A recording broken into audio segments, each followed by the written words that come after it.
E aí galera, bem-vindo aí a mais um Café com Pinho, segundo episódio aí. Tô aqui com meu brother It's Teacher Mike.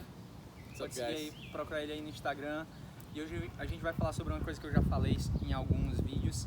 E o áudio desse vídeo de hoje também vai estar disponível aí pro podcast. Então se você não confere ainda o podcast aí, você pode conferir em vários aplicativos. É só entrar em contato comigo aí pelo Instagram que eu posso mandar o link pra você, eu posso te falar em qual é. E hoje a gente vai falar sobre ensino do idioma, ensino de inglês mais especificamente, e a maneira tradicional, o que é que funciona, o que é que não funciona. E a razão pela qual você deve estar se perguntando, pô cara, o Pinho fala muito de inglês, fala muito disso e daquilo outro. Mas porque há 4 anos atrás, eu já falei sobre isso, meu inglês era 0. E depois que eu aprendi inglês, eu aprendi tanto, eu diria que esse canal, meu sucesso no canal, meu sucesso no Instagram, nas mídias sociais, nos meus negócios, se dão ao fato de eu ter aprendido inglês. E eu acho que qualquer pessoa, independente da sua profissão, independente de se você é estudante, você vai se beneficiar em aprender o inglês. Até porque é a língua científica, todo artigo científico que está sendo produzido no mundo sai em inglês, nem tudo vai ser traduzido para o português. E se você ficar refém da opinião de especialistas, de gurus, de celebridades fitness, você vai acabar caindo em algum... Ele tá querendo puxar a sardinha pro lado dele, ele tá querendo vender algum produto, vender alguma coisa e não dizer o que é consenso na literatura científica, não dizer o que é que realmente vai funcionar ou não. Então, vou começar com algumas perguntas aqui simples. Primeira coisa, tu já estudou em escola de idiomas tradicional? Já.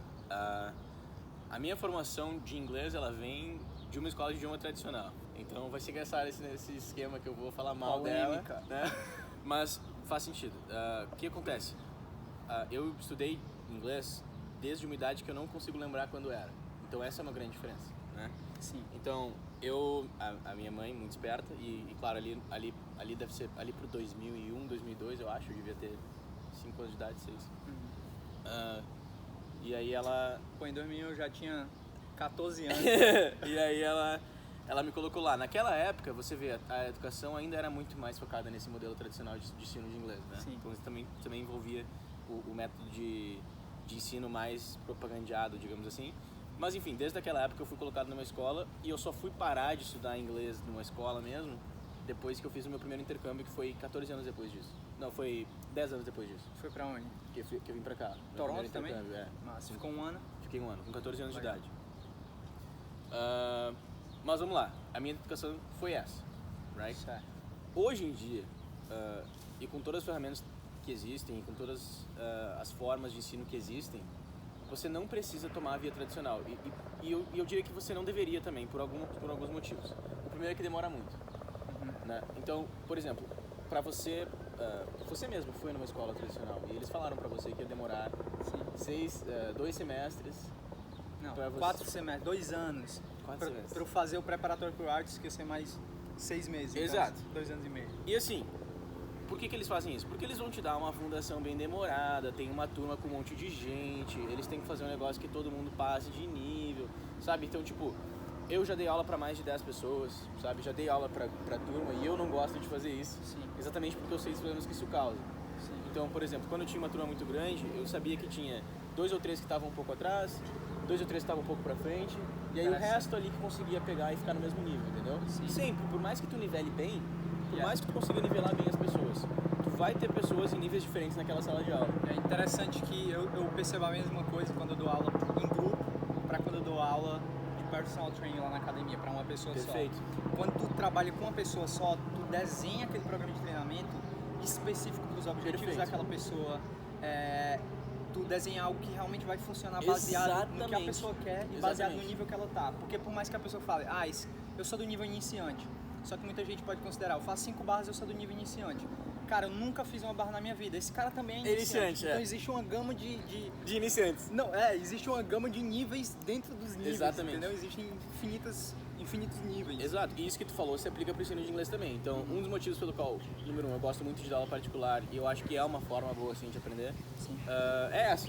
Porque chega o aluno pra mim e fala assim, eu tô aqui no Canadá há 1 ano e eu não falo nada. Eu escuto essa bastante. Eu não falo nada. Eu geralmente falo alguma coisa, porque eu tô aqui há um ano. Claro. Mas são essas pessoas que não se expuseram, que não tentaram, que ficaram sempre na comunidade brasileira, que não fizeram nada demais e eles realmente falam um pouco, cara. É impressionante. Eu não sei se você conhece alguém. Cara, eu conheci uma menina aqui que ela morava aqui há 8 anos e o inglês dela... Zero. Tipo, não Muito diria pequeno. zero, mas muito básico. Exato. Muito básico. Então, acontece isso bastante comigo. Eu tenho bastante aluno que tem esse nível. E tudo bem, ok, acontece. Você ficou um ano, você não aproveitou, agora vamos lá, né? Mas mesmo assim, o objetivo deles é outro, sabe? O objetivo deles, dessa pessoa que já está há um ano, já, sei lá, às vezes até já tem a cidadania ou o PR, o objetivo dela não é fazer um IELTS. O objetivo dela não é entrar num college e ter um inglês acadêmico. O objetivo dela é aprender o mais rápido possível para que ela se comunique bem durante o dia. Sim. Então o meu método muda um pouco, certo? Agora, chega você, o Pinho, chegasse pra mim e falasse, eu tenho que fazer o IELTS em 4 meses. A gente ia ter uma primeira aula em que eu ia ver como é que estava o teu inglês, eu ia ver qual era o teu ponto mais fraco, mas eu não ia ficar ensinando pra você 1 hora por dia de pura gramática. Sim. Right? Eu ia fazer o máximo para que você pudesse aumentar a sua interpretação de texto, aumentar seu vocabulário, porque o IELTS é uma prova de vocabulário praticamente. Sim. E que você conseguisse entender melhor e não ficar pensando assim, não, isso aqui é o present perfect, isso aqui não sei o que. O importante é que você entendesse como usar cada um, mas não Interessante. Tu tocou num ponto aí, eu queria te fazer uma pergunta. Por que tu acha que as escolas brasileiras focam tanto em gramática? O verbo to be, eu ainda falo que nem ele, né? To be. Pronto, o verbo que a gente é ensinado na escola, o verbo to be, 2 e um B. Por que a galera foca tanto na coisa mais complicada, entendeu? Pois é. Por que as escolas focam nisso? Eu acho que deve ter, eu não sei saber, sabe, eu não vou saber te dizer assim, ó, por quê? Por um motivo, que eu entendo que seja um motivo business da coisa, porque demora mais você aprender assim, né? Mas tem outro motivo que é um motivo bom, talvez. Bom, daí esse primeiro motivo vai ser um motivo ruim, porque demora mais. Tá. Então, demorando mais, a pessoa fica mais tempo estudando. Sim. Né? Mas eu entendo que não seja de todo ruim, porque muitos professores falam, eu não gosto, vou ser bem sincero, eu não gosto. Eles falam, você não precisa de nada de gramática, você precisa de um pouco de gramática. Né? Não tem como você não precisar nada. Mas realmente, as escolas de inglês no Brasil focam demais. Né? Tipo, eu acho que nas minhas aulas, todos os dias eu aprendi alguma coisa de gramática, tinha alguma aula de gramática, tinha exercício de gramática e tal. Não precisa mesmo, mas você precisa ter uma base. Assim, né? Entendi. Sabe o que eu acho interessante? É que uma das coisas que eu parei pra pensar depois que eu aprendi idioma e que eu parei de focar... Quando eu tava estudando inglês, nesses últimos... Tipo assim, há 3 anos atrás, quando eu tava estudando pro IELTS pra fazer esse plano de vir pro Canadá dar certo, eu ignorei completamente gramática. Tipo, eu tava procurando qual era o principal motivador. Eu queria gastar tempo com o idioma, com coisas que eu gostasse. Então, aprendi o básico com um curso aí que eu coloquei até em outros vídeos que eu falo sobre inglês, do professor Andrew Abrahamson, é um curso bem antigo, enfim, você pode procurar lá. E eu aprendi a sair de lá com o básico, eram 28 vídeos de meia hora mais ou menos, eu consegui sair com o básico, então meu objetivo depois foi gastar tempo com coisas que eu gosto. Pronto. Então comprei livros, vi canais de calistenia em inglês, assistia séries o tempo todo sem legenda, mesmo sem entender nem 50% do que eles estavam falando. Perfeito. E nessa época eu percebi, cara, minha avó lá no interior do Ceará, ela não sabe ler, mas ela sabe se comunicar tão bem quanto qualquer outra pessoa. Exatamente. Ela sabe falar, ela sabe escutar, ou ela entende o que ela escuta. Exatamente. Porém ela não sabe escrever e ela não sabe ler. Então você nem imagina que essa pessoa sabe algo sobre gramática. Se eu te perguntar agora o que é o objeto direto, o que é o presente mais que perfeito, sem nem que se existe isso em português. Exato. A Eu gente não sei, sabe, cara, em português. Pois é. Mas eu, tipo assim... Mas você sabe usar. Exatamente, eu sei usar, eu escrevo bem, eu passei, terminei, concluí no ensino na universidade pública no Brasil e português nunca foi um problema pra mim, apesar de eu não saber É o nada, mesmo cara. processo para um native speaker que fala inglês. Pergunta pra ele qual é a regra da... sei lá, velho. Qual é a regra de... Tô tentando pensar numa regra de boba aqui do inglês. Sei lá, por que coloca o S no he, she, no simple present? Ou por que você tem que usar o would quando você vai fazer uma hipótese que não... If I wanted, I would, right? So, por que faz isso? Ele não sabe. Não. Né? Ele pergunta pra ele quantos condicionais existem. Ele não sabe também. né? Que é condicional, velho. With, né? Você usa with. Ah, sim. Right? Engraçado que eles falam. O que eu acredito é assim, quando você escuta, quando o seu principal input, quando a principal coisa que você coloca é ouvir, mesmo que você não entenda tudo, o seu cérebro ele vai inconscientemente associando padrões. Sim. E você aos poucos vai usar sem nem perceber que você sabia daquilo. Pode ter certeza. Você vai só ouvir e vai saber se tá certo ou errado. Exatamente. Pô, isso que eu acabei de falar não sou legal. Exatamente. Você e não aí sabe tu não por quê, vai usar. Exatamente. mas está errado não porque você viu no livro que a regra diz que não, Exatamente. mas porque você desenvolveu um padrão através de tanto esse input. Exatamente. Listening. E nas minhas aulas, esse é o momento que eu vejo que o aluno está realmente aprendendo o que eu estou ensinando. Porque tem alguns momentos nas aulas que eu vou perguntar alguma coisa e ela vai falar assim, eu não sei porquê, mas eu sei que é isso aí. Aí eu falo, que bom, porque é isso que eu quero que aconteça. Aí, claro, às vezes eu explico porquê, às vezes eu passo, porque às vezes não interessa. Então, isso que tu falou, eu peguei o básico num curso e depois fui. Isso é o que tem que fazer. Isso é o que eu sempre faço com meus alunos. Então a gente sempre tem um período de 4 semanas que a gente vai pegar o básico para eles entenderem como funciona uma estrutura, como é que vai ser.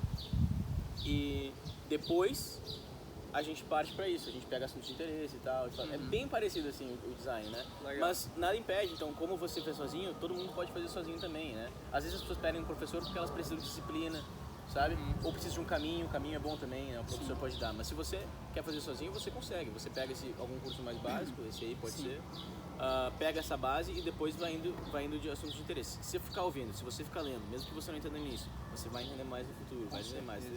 Aí nada impede também, outra coisa que eu falo, um método de estudo sozinho muito bom, e isso eu nunca falei, é uma convite que eu tinha que fazer, mas eu vou falar agora.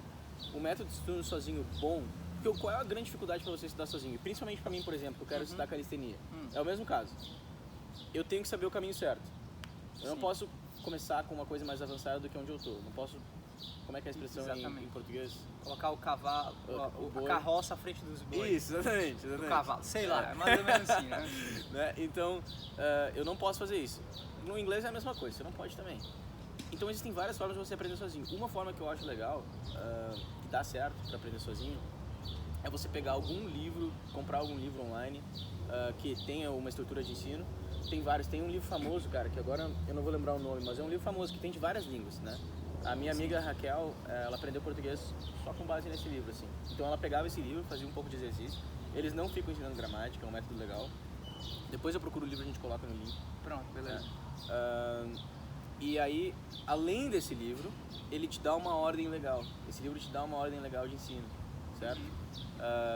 E aí você pega essa ordem e busca conhecimento em outros lugares também. Então, agora eu tô aprendendo aqui como falar, como me relacionar, como pedir coisas na rua, como pedir informação na rua, tipo, onde fica tal lugar, como você chega quer tal como lugar. pedir coisas na rua, como pedir dinheiro na rua, como ser um mendigo. Não, por exemplo, como procurar um lugar, etc. Right? Essa matéria fica toda junta ali. Aí você vai aprender sem saber, mas você vai aprender a regra gramatical dos verbos modais, tipo can, could, etc. Mas não vai aprender especificamente a regra, você vai aprender só como usar. Sim, right? Bacana. E aí, nesse caso, quando você está vendo aquilo ali, você pode botar na internet, sabe? Como usar o can. Aí vai ter um professor explicando lá. Massa. Então isso é uma outra forma de aprender sozinho. Hoje em dia, é horrível falar isso, mas é verdade. Hoje em dia você não precisa pegar um professor e pagar. Você precisa de um professor só se você quer a facilidade de um cara que vai dar o caminho mais fácil para você, quer a facilidade de uma pessoa que vai te puxar e te dar uma disciplina, né? E claro, a curva de aprendizado vai mais rápida porque o professor corrige a sua pronúncia, ele te devolve pro caminho certo, né? Tudo isso. Agora, se você quer aprender sozinho, você tem disciplina, foco, você tem dedicação, você consegue, você tem resiliência, porque estudar sozinho é um saco. Eu mesmo já tentei aprender francês sozinho e parei no início, né? Então eu sei o quão difícil é. Sim. Mas eu vou voltar. Eu sei o quão difícil é. Se você consegue, eu acho que você pode estudar sozinho, assim como você conseguiu. Né? Exatamente. Eu acho que quando você tem um objetivo específico, quando você pensa, cara, eu quero fazer isso, mas por que eu quero fazer isso? Bom. Eu quero começar a treinar calistenia para ter 50 de braço, para ficar trincado, para conseguir fazer esse movimento, aquilo outro, para competir com o cara que está treinando junto comigo, para ser melhor do que aquele cara ou não. Isso vai dizer muito se você vai ser consistente e se você vai treinar, vai fazer isso a longo prazo. Exatamente. Eu acho que é a mesma coisa com o aprendizado do idioma. Quando você tem um objetivo fixo, um objetivo, eu diria assim, não de competir com alguém, Mas seu. Isso, exatamente. Você colocou um objetivo seu, colocou ali, tipo, não diria um obstáculo, mas algo para ser conquistado e que você vai ter que chegar lá, você acaba encontrando uma maneira de chegar lá. Mas pode ter certeza que eu vejo isso nos meus alunos, né, cara? Por exemplo, eu tenho alunos que vão chegar pra mim e falar assim, eu só quero melhorar meu inglês. Esses têm uma curva de aprendizado menor. Isso não é específico o suficiente, né? Pra então, que você quer aprender o idioma? Exato. E eu sempre pergunto, eu falo, tá, mas é só isso? Vamos achar. Às vezes a gente não acha, às vezes tudo bem, vamos lá. Alguns outros conseguem especificar bem. E eu consigo ver certinho que a curva de aprendizado de um e de outro é diferente. Com certeza. Né? Aqueles que vêm pra mim e falam assim, olha, eu quero fazer o IELTS daqui a 1 ano, por exemplo. Já tenho aluno nessa situação. A curva de aprendizado, mesmo que eles venham do 1 ano atrás, tipo, bem baixo, a curva de aprendizado é maior também, porque eles estão com a cabeça lá no 1 ano. Né? Legal. Isso faz toda a diferença mesmo, faz toda a diferença. Isso se aplica pra tudo que a gente faz, né? Com certeza. Se a gente consegue botar um goal definido e medir, que a gente consegue goal measurable, é o objetivo, né? Goal, um objetivo. Sim. Que a gente consegue medir e que a gente consegue botar o olho nele, é muito mais fácil. Exatamente. Né? E também, claro, você tem que tomar cuidado para não se frustrar se é um goal muito alto, um objetivo muito alto. Mas acho massa ter um professor de inglês que eu segui quando eu estava no Brasil, não sei se você ouviu falar, ele é canadense, eu acho que ele é de Vancouver. O nome dele é Steve Kaufman. Já ouviu falar dele? Não, né? Não conheço isso. Ele fala muito sobre você se tornar um independent learner. Você não depender de ninguém para você aprender. E aí isso com relação a qualquer coisa, cara. Se você quer aprender sobre calistenia, sobre anatomia, sobre atividade física, procura, velho. Ele é bem velho, ele deve ter uns 70 anos. E a história dele com o aprendizado do idioma é muito louca. O primeiro idioma que ele aprendeu, obviamente, foi o francês, porque ele vive aqui no Canadá e tal, ele aprendeu inglês e francês. Só que depois ele aprendeu Cantonese, man. Cantonese é uma língua que é falada na China, principalmente em Hong Kong, só uma parte específica da China, não é na China toda que fala esse idioma. Sim, é bem específico. Exatamente, ele estava trabalhando numa empresa e ele precisava de alguém para ir aprender Cantonese. Aí tu imagina aprender Cantonese há 50 anos atrás. Não tinha aplicativo, não tinha internet, não tinha material, velho. Era livro, velho. O cara foi lá, ele foi até lá? Não, ele trabalhava lá. Ele aprendeu Cantonese para trabalhar. Para ser, tipo, um representante de uma empresa, relações internacionais de uma empresa. E ele acabou indo morar lá e ele aprendeu lá, velho. Desenvolveu, e tipo assim, sem escola de idiomas, de Cantonese, nem existia ninguém interessado em querer aprender Cantonese naquela época. O cara hoje em dia ele fala cerca de 14 línguas e continua aprendendo novos idiomas e continua praticando. Fala até português, cara. Procura Steve Kaufman. Mano, muito legal. E outra coisa que eu queria falar também sobre a gramática e a mentalidade das pessoas, porque é que a maioria das pessoas que aprendem vem por gramática e a pessoa acaba demonizando a gramática em si, não é problema da gramática. É que nem carboidrato. É o foco, exatamente. Se você quiser demonizar uma coisa, você vai estar falando verdade, mas não é 100% da verdade, entendeu? Agora, o problema com relação ao ensino do idioma envolver tanta gramática no Brasil, que acaba acontecendo é o seguinte: qual é o maior medo das pessoas? Cometer erros. É isso que a gente faz, é por isso que a gente não se arrisca na vida, é por isso que você não quer largar o seu emprego para ir para o Canadá, por isso é que você não quer iniciar aquele seu projeto que você está pensando há muito tempo, porque você prefere a segurança do seu salário fixo todo mês do que arriscar dar errado alguma coisa. Por isso é que você não vai falar com aquela menina e chamar ela para sair, porque você tem medo dela te dizer um não, você cometer um erro. E isso acaba conduzindo a vida das pessoas, entendeu? Elas acabam focando no medo em vez de, cara, mas se der certo, quão melhor pode ser a minha vida se isso der certo? E se der errado, eu posso tentar de novo até eu conseguir. Entendeu? E a gramática é o seguinte, ela causa o problema do erro, né? Exatamente. É muito fácil de você errar nessa fase inicial, que é para você desenvolver o gosto pelo idioma, você vê o lado bom e os benefícios de aprender esse idioma. E quando você está só cometendo um erro o tempo todo. E outra coisa também que muita gente fala, cara, eu quero que me corrija, eu quero que corrija todos os meus erros. Só que nem todo mundo sabe lidar bem com uma pessoa corrigindo seus erros. Quando a gente estuda, eu leio muito livros de como liderar uma aula, é uma coisa que eu tenho que sempre saber, né? Sim. E você vai procurar, você vai ver em vários livros de pedagogia que você tem que tomar cuidado na hora certa de corrigir o aluno, tá? Vários livros falam isso. Então, algumas coisas, por exemplo, que se a gente está em uma turma muito grande e um aluno que comete um erro, né, falando, você fala, pô, legal, deixa ali. Depois de uns, talvez 10 minutos na aula, você vai lá e comenta sobre aquele ponto, mas não fala que foi ele especificamente, ele vai se dar conta. Right? A maioria das pessoas consegue aprender dessa forma. Então, com certeza, é um papel do professor não permitir que o aluno fique com medo do erro. Né? É um dos papéis do professor. E tu como personal trainer também. né? Claro. Tu não pode, se o cara faz um negócio mal, faz um negócio errado, você fala, legal, mas vamos arrumar esse movimento aqui. Você não faz assim, tipo, pô, que merda, né? Tipo, né? Você faz que o erro seja uma coisa natural e que pode acontecer e que é ok. E sim, o erro do é algo inevitável. É algo inevitável. Então sim, o estudo da gramática focado assim, pode ser que seja um dos motivos pelos quais a pessoa trava muito e fala pouco. Sim. Porque eu vejo que esse é o principal problema do estudante de inglês no Brasil. Ele aprende a ler, Sim. ele entende, ele sabe escrever, mas ele não fala, né? Justamente pelo medo de errar. Ele tem medo de errar, ele praticou pouco, né? Então como é que é? Eu acho o melhor modelo é esse seu aí. Você pega, aprende um pouco básico. Sim. E daí começa a praticar que nem um louco. E erra, e vai errando.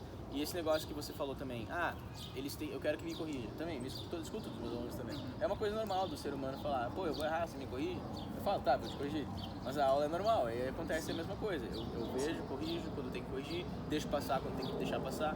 Então, isso é muito importante. Você não ter medo de errar é uma coisa que facilita muito na hora de falar.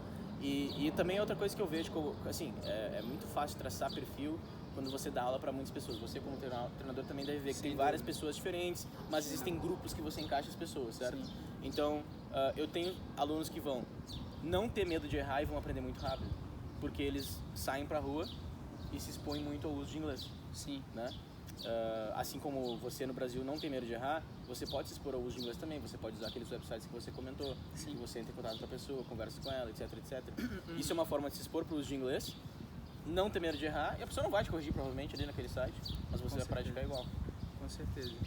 E, tipo, cara, por mais que a pessoa diga, cara, eu sou um risk taker, eu tomo riscos, eu não tenho medo de errar, mas... Cara, é do ser humano. Todo mundo tem medo. Em algum nível, você tem medo de fracassar, né? Claro! Só que eu tava vendo hoje uma entrevista com Elon Musk again. Né? Aquele cara é espetacular, ele é o fundador da Tesla e várias outras... Tesla, SpaceX e Boring Company.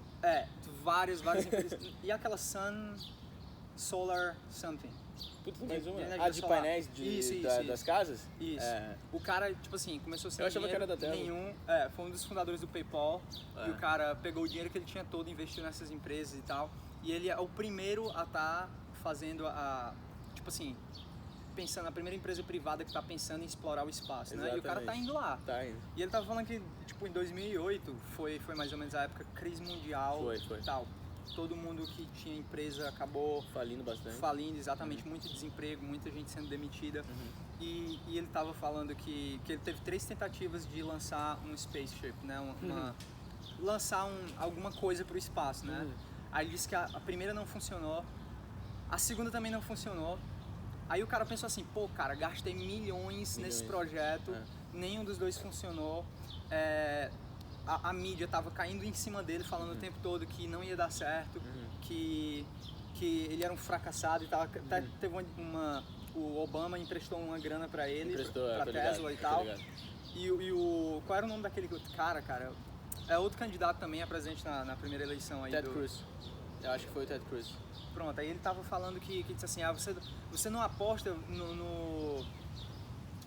nos piores, você aposta no que vai perder. Tipo, falando do Obama que tinha investido nesse cara, né? Falando praticamente não sei se foi o Ted cadeia Cruz, mas eu lembro que o Ted Cruz criticou, mas bom. Eu acho que... Pode não ter sido, mas era candidato a eleição? Candidato, foi no debate final, não sei na TV. Aí ele falando que ele tinha emprestado milhões de dólares do contribuinte americano e tal. E eu aí fico ele falou, pensando... você aposta... você não aposta na pior opção, você aposta no que vai perder. Que você com certeza que vai perder, que ele falou do Elon Musk. Porque o Obama emprestou dinheiro pro Elon Musk. Isso, falando que o Elon Musk era o cavalo que ia perder. Não era nem um azarão, era o que ia perder mesmo. Exatamente, é o certo que vai dar errado. Aí eu fico pensando, se esse cara tivesse desistido nesse segundo, pô, cara, tentei uma vez, tentei uma segunda vez, realmente é uma coisa impossível, não vai dar certo. Ele não teria tentado a terceira vez, e na terceira vez foi o que deu certo, entendeu? Eu não sei se vocês já procuraram o vídeo, procurem o vídeo de quando dá certo. É emocionante, velho, a cara dele. O dele? Tem uma, eu vi, cara, ele chorou, todo mundo se abraçando. Todo mundo se abraça, ele começa a comemorar. É um vídeo emocionante, e assim, o próprio Peterson fala, agora eu não sei se ele fala no livro ou se eu ouvi numa palestra, que ele fala que o medo é um motivador maior que a esperança, tá ligado? Isso é psicologicamente provado, então é por isso que é complicado às vezes, né? Então a gente tem que, eu entendo, a gente tem que Isso eu tenho tendo essa mentalidade. Essa é uma coisa que eu comecei a me dar conta há pouco tempo. É muito uma contradição de coisas, né? Então o que eu vou falar agora é uma contradição absurda, mas faz sentido. Vamos ver se faz sentido. Ao mesmo tempo que tu tem que mostrar pra pessoa, pro aluno, no caso de inglês, que ele tem que estudar mais e ele tem que achar um objetivo, ele não pode ter medo de errar. Acabei de engolir um inseto. Você não pode, você tem que ter compaixão e entender que ele tem medo de errar, entendeu? Sim. Ao mesmo tempo que você tem que falar, cara, a culpa é sua, você consegue melhorar e você vai. Ao mesmo tempo a gente tem que ter a compaixão e entender que ter o medo de errar é uma coisa natural. Mas Sim. aí, quando você entende que ter o medo de errar é uma coisa natural, você consegue combater ele.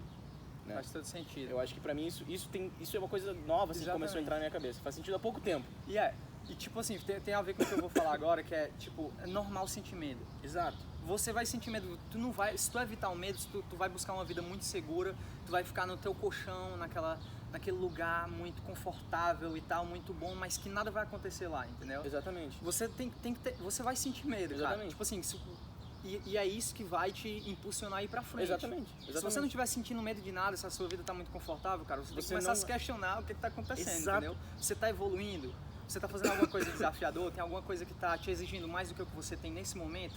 Perfeito. E o que isso, ainda mais, o motivo pelo qual eu tenho muita... Eu não sei se a palavra é compaixão, né? Em inglês é compassionate, mas agora não sei se vai ser a mesma coisa em português, mas que eu já não lembro mais muito bem. Mas eu entendo, eu me coloco no lugar das pessoas. Empatia. Né? Empatia, right? Em inglês você fala I'm compassionate, right? Eu me entendo muito bem porque o meu motivador para começar a minha marca pessoal foi medo, não foi esperança. Por isso que quando o Peterson falou, eu não sei se, agora não lembro se é no livro, se você não conhece o Jordan Peterson, é um bom professor. Eu não sei se é no livro, não sei se é no podcast, quando ele falou assim, medo é um motivador maior que a esperança, e isso é natural do ser humano, aquilo resonate, tipo, aquilo fez sentido na minha cabeça, porque foi que você não sabe muito bem a minha história, mas eu limpava toilets, né, limpava banheiros e tal. Tava numa depressão muito grande porque eu não tava conseguindo o dinheiro que eu queria e eu não conseguia... primeiro ano aqui no Canadá. Não conseguia pagar muito bem minhas contas. E a gente tinha combinado com a minha família que se eu pedisse dinheiro, eu tinha que voltar pro Brasil. E eu liguei pra minha mãe um dia e eu tive que pedir dinheiro, né? E aí ela chegou a sugerir, quem sabe você volta e tal. E eu tava chorando e eu quase voltei. Caraca. Cara, isso aqui, se ela falasse assim, comprei a passagem e volta, talvez eu tivesse voltado.